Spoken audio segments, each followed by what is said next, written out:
Alright guys, so it's been a little bit over a month since I did my last games I bought recently video. And I wasn't even aware that I was doing this, but maybe the fact that I was going to be picking up a DSi, but I didn't even do this consciously. All but one of the games that I picked up over this month are handheld games. But I'll start with the one game that wasn't a handheld game, and that's Out of This World on the 3DO. And Out of This World is a game that I've been wanting to buy for the longest time, ever since I played a demo on the PC maybe, 6 months ago. And I decided to go with the 3DO version because the graphics in this one are more detailed than the backgrounds, which kind of detracts from the character models because they're more flat and polygonal.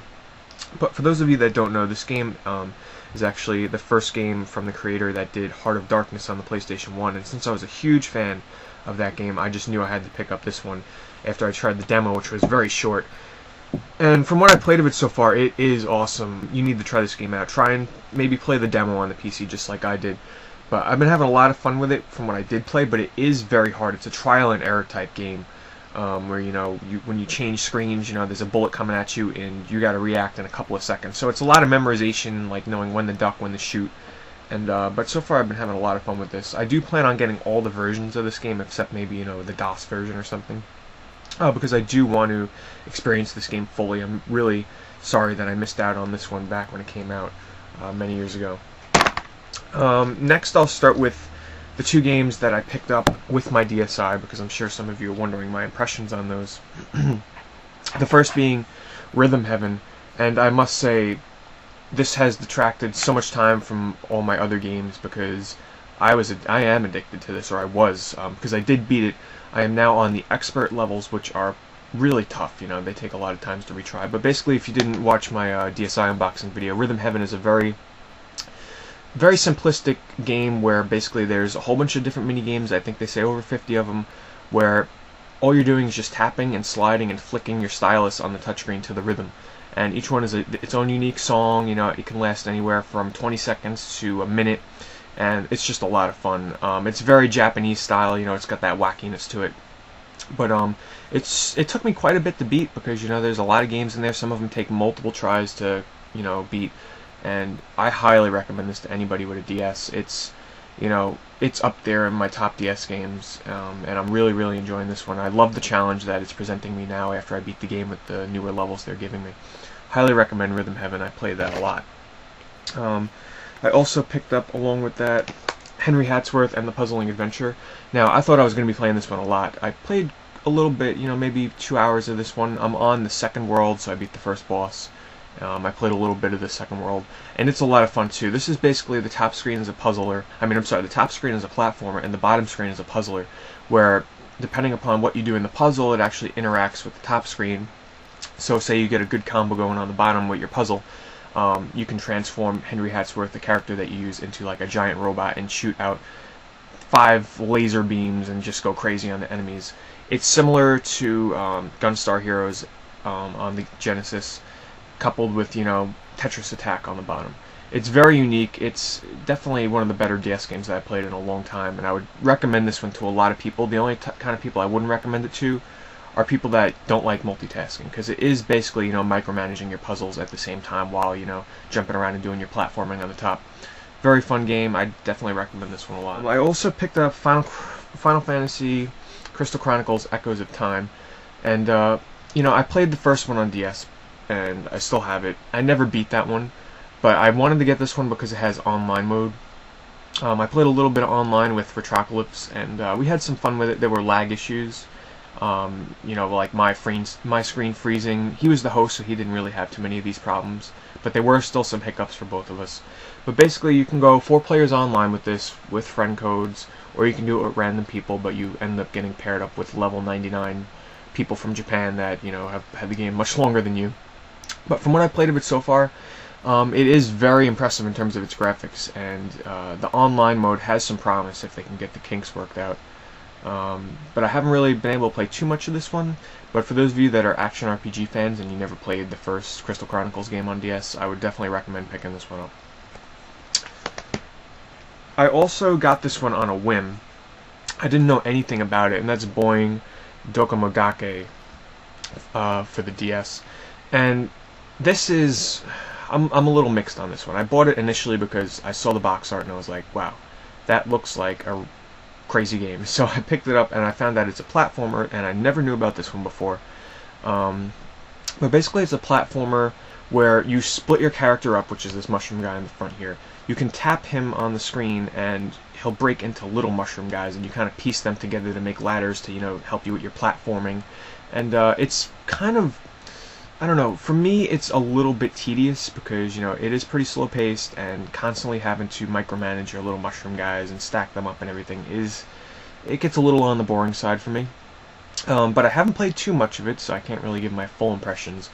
I would recommend this to people that, you know, are looking for a different kind of platformer, you know, not your typical Mario or your typical Sonic game. It's only 20 bucks, by the way, and I'm sure you can get it used even cheaper than that.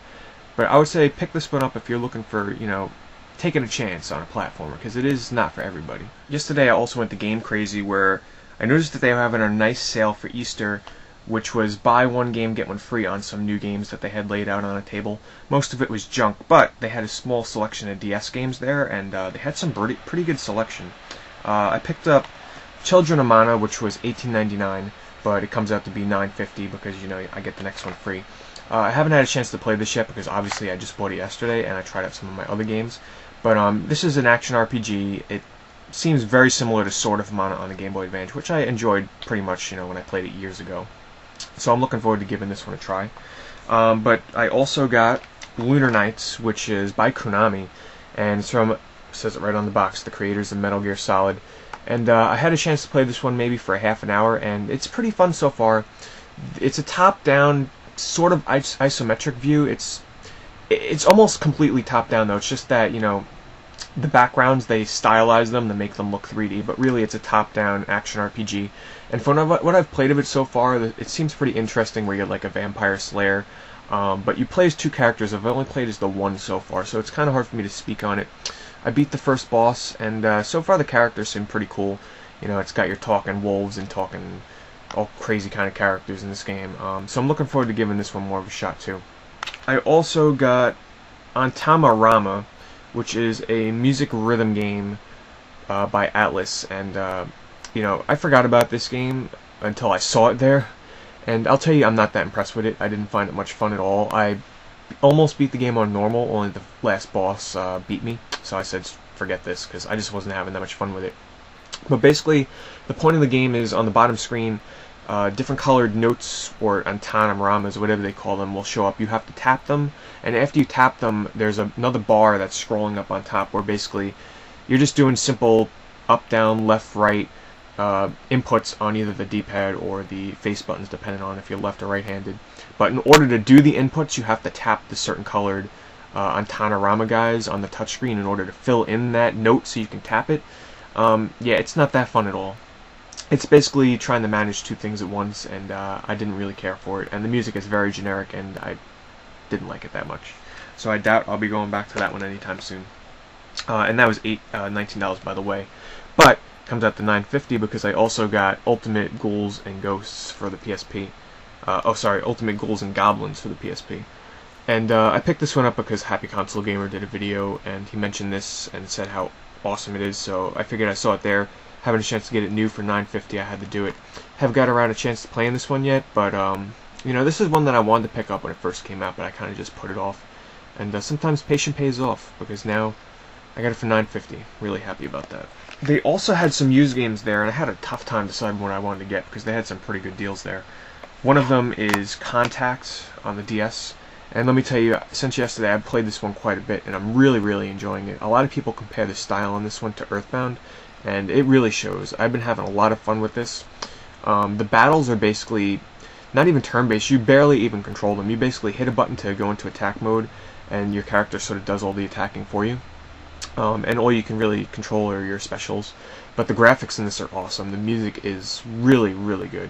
And you know, this is one of those titles out there that not a lot of people know about, but you know, it has a pretty big fan following, and I'm happy I finally got this, because I've been really having fun with this one.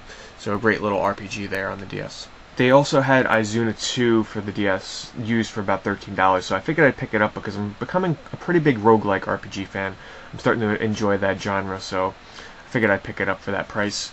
I also went to GameStop's Game Day sale, and I ended up getting Metal Slug 7 for $15, which I haven't had a chance to play yet, but that's a great deal.